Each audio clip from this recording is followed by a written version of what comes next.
چند دن پیشتر میں نے اپنے بھائی جان محمد یوسف کمال صاحب کمال ناروی کی شعرگوئی کے بارے میں جو ویڈیو بنائی تھی اس میں یہ بھی ذکر کیا تھا کہ وہ افسانے بھی لکھتے تھے۔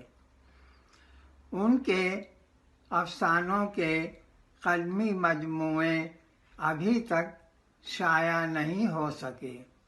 میرے پاس ان کے ہاتھ کا لکھا ہوا ایک افسانوی مجموعہ ہے جس میں 15 افسانے ہیں، لیکن افسانوں سے پہلے تصویر نوح ناروی کے عنوان سے ایک مضمون ہے جس میں انہوں نے نوح صاحب کے بارے میں اپنی معلومات اور ان کے بارے میں اپنے مشاہدات بھی قلم بند کیے ہیں، جو شاید اور دوسروں کو معلوم نہ ہوں۔ میرے بھائی جان نے لکھا ہے کہ نوح صاحب کے بارے میں وہ کسی شہر میں بغرض مشاعرہ یا کام سے جاتے اور وہاں کوئی عزیز ہوتا تو اس سے ضرور ملتے، حتیٰ کہ گھر تک جاتے۔ اتنا لکھنے کے بعد بھائی جان نے لکھا ہے کہ کلکتہ مشاعرے میں گئے تو قبلہ والد صاحب اور ہم لوگوں سے ملنے بنڈیل جنکشن ضلع ہگلی تشریف لائے، جس کا تذکرہ انہوں نے مشاعرہ کلکتہ کے سلسلے میں لکھا جو کہ رہنمائے تعلیم لاہور میں شائع ہوا۔ اس موقع پر جس کا تذکرہ انہوں نے مشاعرہ کلکتہ کے سلسلے میں لکھا جو رہنمائے تعلیم میں شائع ہوا، اس موقع پر میری وضاحت یہ ہے کہ مذکورہ مشاعرہ کلکتہ میں 1946 عیسوی سے 2-3 سال پہلے ہوا تھا۔ جب بھائی جان نعرے گئے تو نوح صاحب نے اپنے کتب خانے سے رہنمائے تعلیم لاہور کا مذکورہ رسالہ لا کر بھائی جان کو دیتے ہوئے کہا کہ لو اسے رکھ لو، تمہارے کام آئے گا۔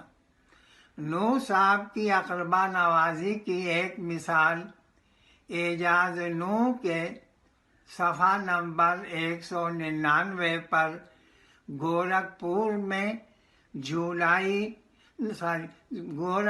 میں 17 جولائی 1932 عیسوی کو ہونے والے مشاعرے کی رویداد لکھتے ہوئے تحریر کیا ہے کہ بعد ختم مشاعرہ میں ایک دن اور اپنے عزیز خاص منشی اصغر علی صاحب ناروی کے یہاں ٹھہرا۔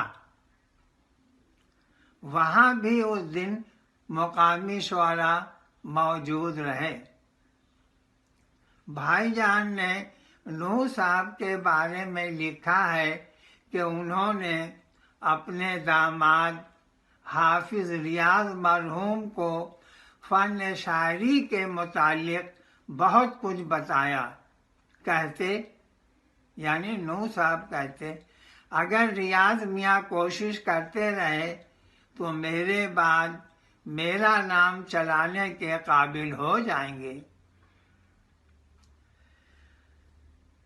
میرے بھائی جان محمد یوسف کمال ناروی صاحب نے اظہار افسوس کرتے ہوئے کہا کہ حافظ ریاض صاحب نوح صاحب کی زندگی ہی میں وفات پا گئے۔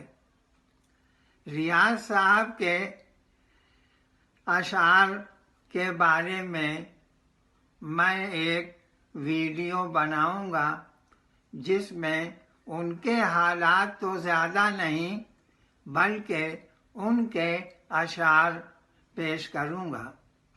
میرے بھائی جان محمد یوسف کمال نانوی صاحب کمال نانوی نے نور صاحب کے بارے میں لکھا ہے کہ وہ شاعری کے سلسلے میں ایک مرتبہ فرمانے لگے، 52-53 برس کی شاعری میں جو مجھے حاصل ہوا وہ خوشخط تحریر ہے۔